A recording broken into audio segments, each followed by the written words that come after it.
Pero mga guys, kain tayo mga guys.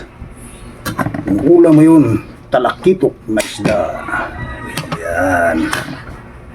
Aking anak mga guys, palaging nagsisilpon. Yan ang aming problema kada araw.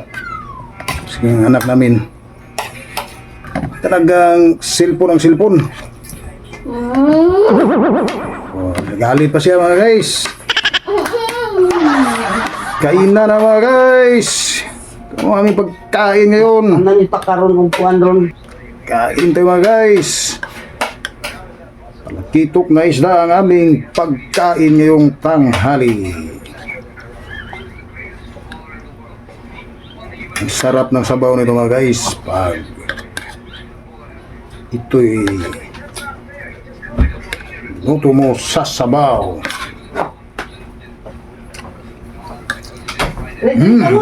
Sarap. Lumang mata o.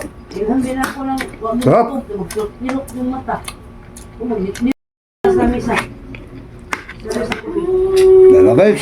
Sana na nanghalian na kayo mga guys. Kain na mga mga guys. Luto akong mga guys. Galing akong paaralan ng aking anak. Kailangan 5 ka hungit ha. Yan ang problema na mga guys pag tuwing kainan kalik kasi ang anak ko hindi mapukol sa pagkain.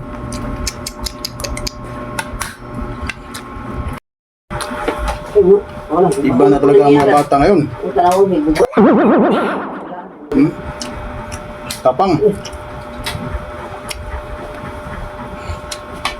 Wait ba kayo nito mga guys? Yung anak nyo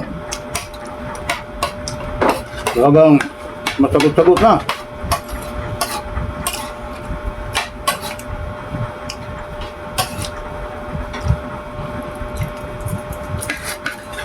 Iba na mga bata ngayon. Muna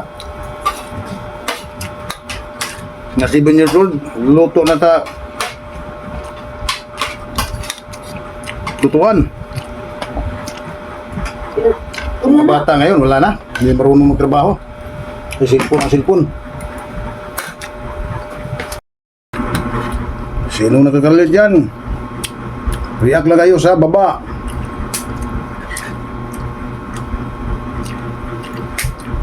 God bless inyo lahat. Ingat.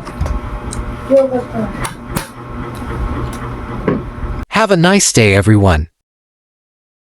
God bless us. Thank you for watching.